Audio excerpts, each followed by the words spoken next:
Hello everyone. Today I wanted to do a quick review of this wonderful little Supergirl statue. It is in fact a mini statue as I couldn't afford the full-size one. But this one came at a great price.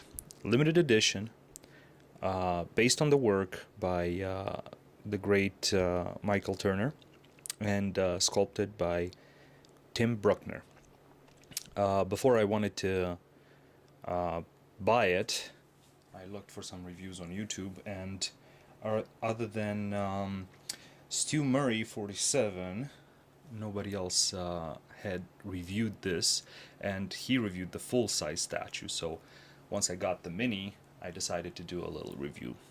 So hopefully in the meantime, if you wanted, you had a chance to read the write-up. So this statue came out a while ago under DC Direct, as far as I know. Doesn't exist anymore. It measures approximately 5 inches in height, 3 inches wide, and 4.5 inches deep. So now, through the magic of editing, I will cut to the actual statue. So here is the statue out of packaging. Minor assembly is required since Supergirl comes detached from her base, and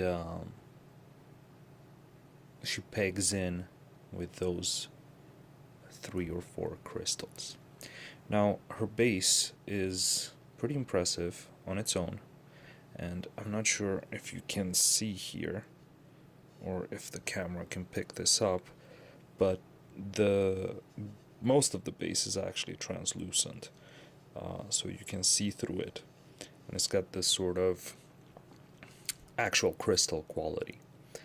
The crystals that are attached to Supergirl, which are those ones, are actually not translucent, but you have to really look to see the difference.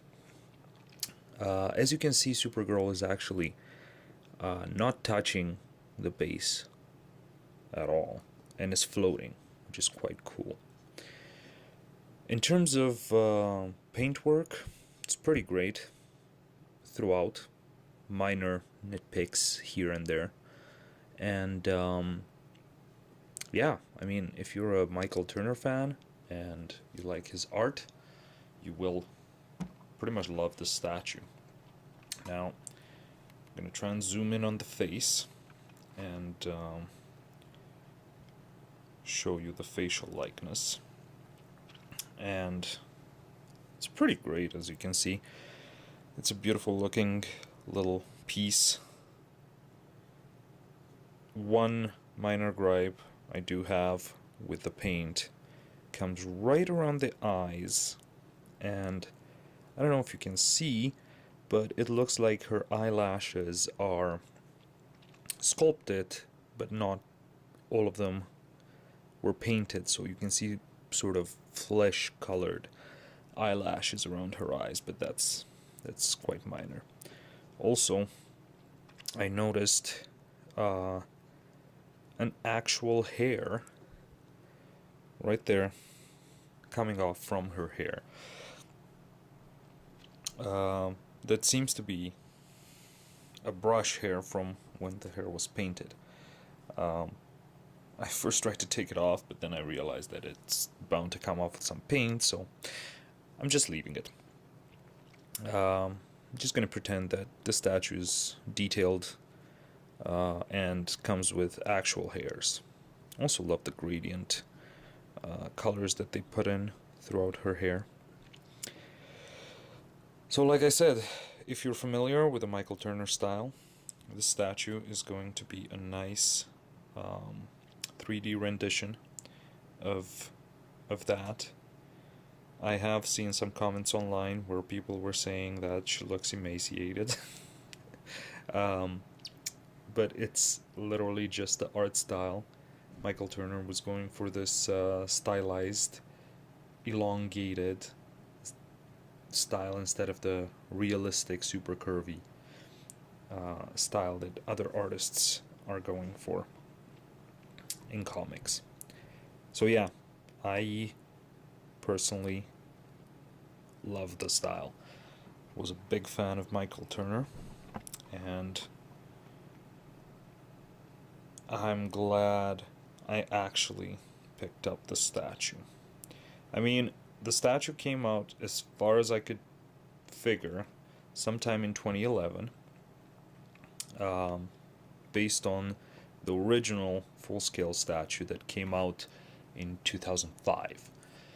So for an old statue, I think I picked it up at a very good price, and I have seen it in stores, the mini statue right here, for 3 to 4 times as much as I ended up paying for it.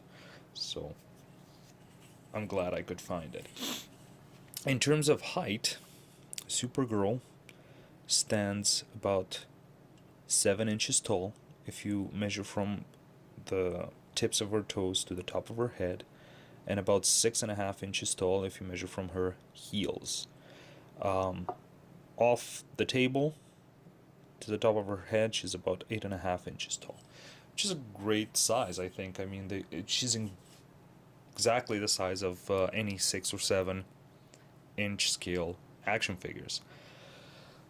I somewhat expected it when I saw it was a mini and 5 inches, because that's what it says on the box. I expected her to be smaller, but she's not. She's actually quite good size. So again, great pick, in my opinion.